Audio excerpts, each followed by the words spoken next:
Hello students, निश्चय IAS के current affairs programme में आपका स्वागत है। लोकसभा अध्यक्ष ओम बिरला ने पूर्व इलाहाबाद उच्च न्यायालय के न्यायाधीश जस्टिस यशवंत वर्मा के खिलाफ गठित संसदीय जांच समिति की रिपोर्ट संसद में पेश करने का निर्णय लिया है।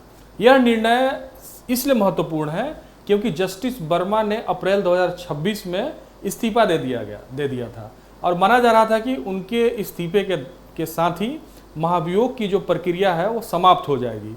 अब यह कदम इस धारणा को चुनौती देता है और यह प्रश्न उठाता है कि क्या कोई न्यायाधीश केवल इस्तीफा देकर जवाबदेही से बच सकता है।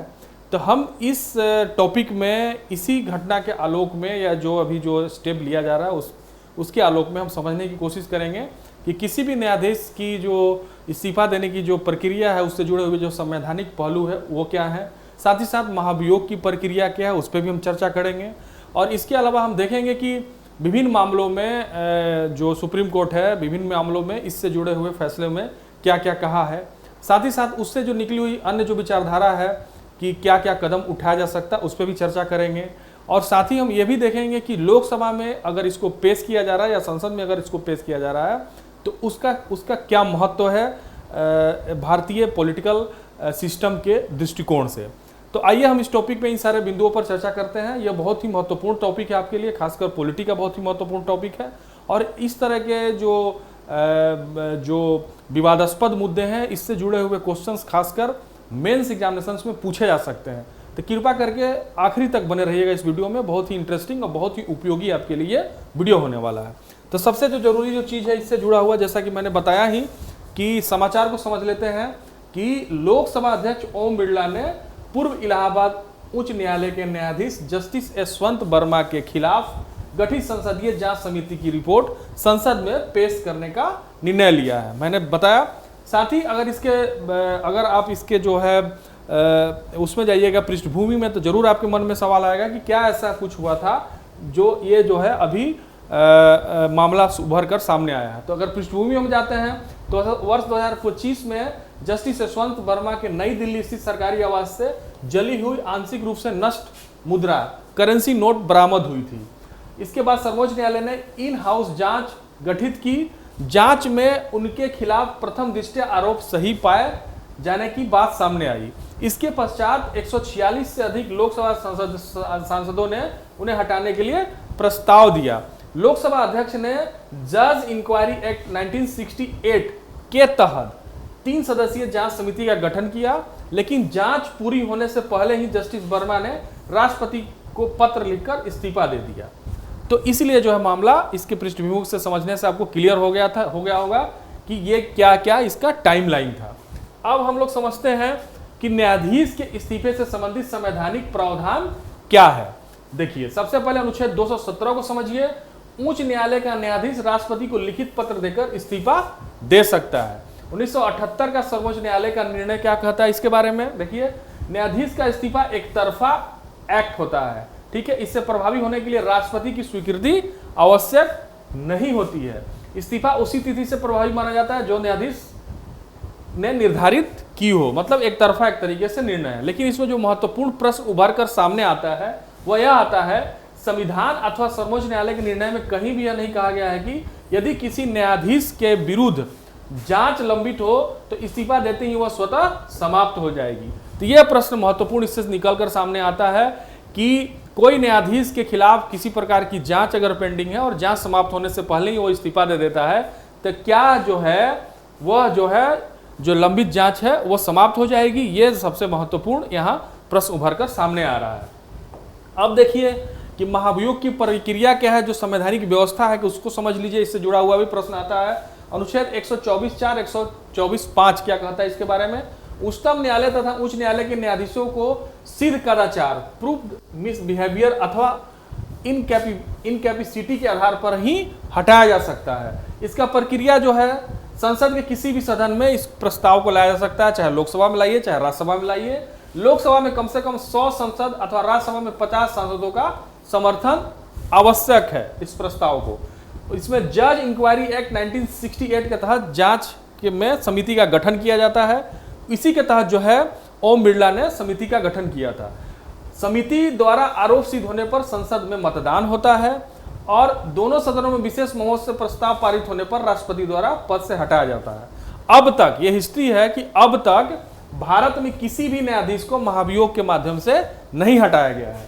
ठीक है, अब देखिए कि पूर्व उदाहरण इससे रिलेटेड कुछ मामले हैं जिससे आप समझ पाएंगे, इस मामले को भी जोड़कर आप समझ पाएंगे। जैसे देखिए, जस्टिस पीडी दिनाकरन 2011 में एक मामला हुआ था जिसमें सिक्किम उच्च न्यायालय के मुख्य न्यायाधीश थे, जांच समिति की कार्रवाई के दौरान इस्तीफा दे दिया था।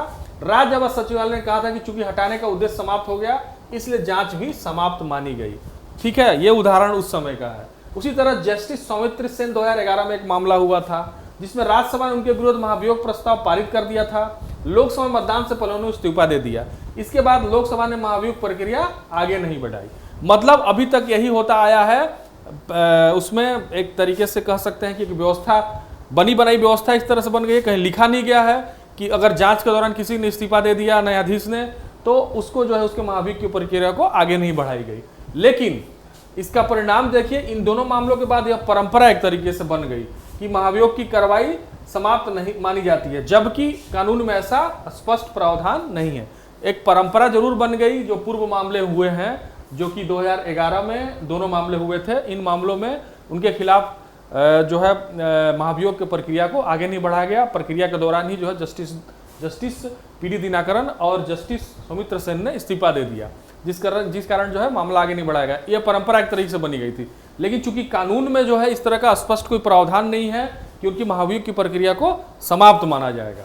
ठीक है, अब देखिए कि विरोधी मत इसके बारे में क्या कहता है कि देखिए, दिनाकरन मामले में जांच समिति के सदस्य जी मोहन गोपाल ने अलग मत व्यक्त किया। परंपरा जो अभी तक बना आ रहा है उस परंपरा से उन्होंने अलग मत व्यक्त किया था कि बीच में महाभियोग अगर प्रक्रिया चल रहा है और किसी न्यायाधीश ने जो है इस्तीफा दे दिया तो उसमें मान लिया जाता था कि महाभियोग को समाप्त मान लिया जाए। लेकिन जांच समिति जब वो बनी थी दिनाकरन मामले में तो उसमें जो है जी मोहन गोपाल ने एक अलग मत व्यक्त किया था। उन्होंने कहा था कि जजेस इंक्वायरी एक्ट 1968 के अंतर्गत दो अलग अलग चरण होते हैं। पहला चरण क्या होता है? आरोपों की जांच करना और यह निर्धारित करना कि कदाचार हुआ या नहीं है।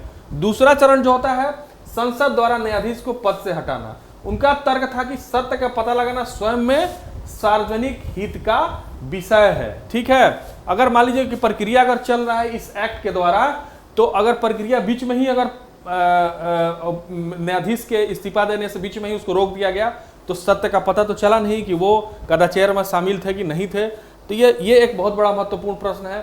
उसी तरह यदि न्यायाधीश केवल इस्तीफा देकर जांच रुकवा दे तो न्यायिक जवाबदेही को कमजोर करेगा। इससे जनता का न्यायपालिका पर विश्वास प्रभावित होगा। ये उनका तर्क था।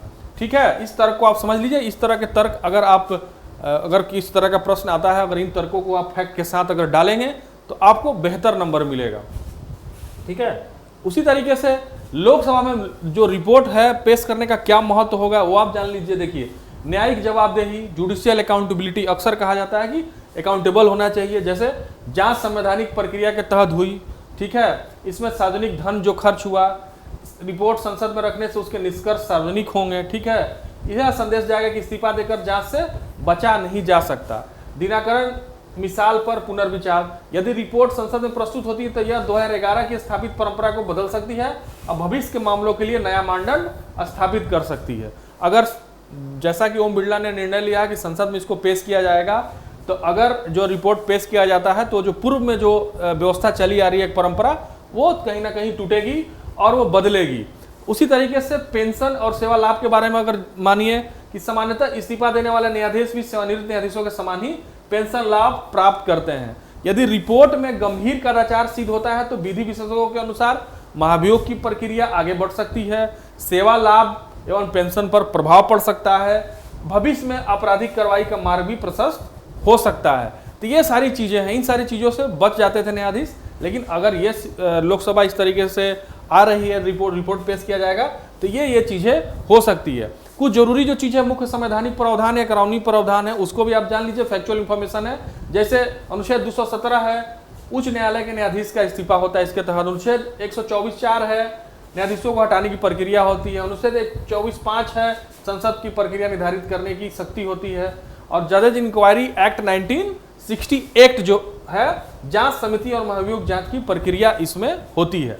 तो ये सारा का सारा जो है प्रावधान है, इसी के तहत ये आगे बढ़ता है ये मामला।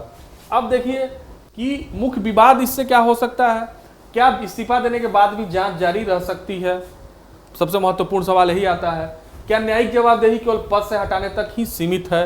ठीक है। क्या संसद में जांच रिपोर्ट सार्वजनिक करनी चाहिए? क्या सिद्ध कदाचार की स्थिति में पेंशन और अन्य लाभ समाप्त किए जा सकते हैं?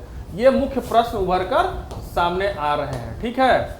अगर हम लोग बात कर रहे हैं इससे जुड़ा हुआ निष्कर्ष का, तो निष्कर्ष आप समझिए कि जस्टिस यशवंत वर्मा प्रकरण भारत की न्यायिक जवाबदेही की परीक्षा बन गया है।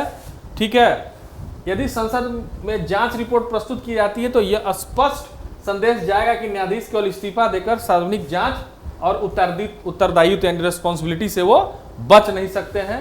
यह कदम न्यायपालिका में पारदर्शिता, ट्रांसपेरेंसी, जवाबदेही, अकाउंटेबिलिटी और जनता के विश्वास को सुदृढ़ करने की दिशा में एक महत्वपूर्ण मील का पत्थर साबित हो सकता है।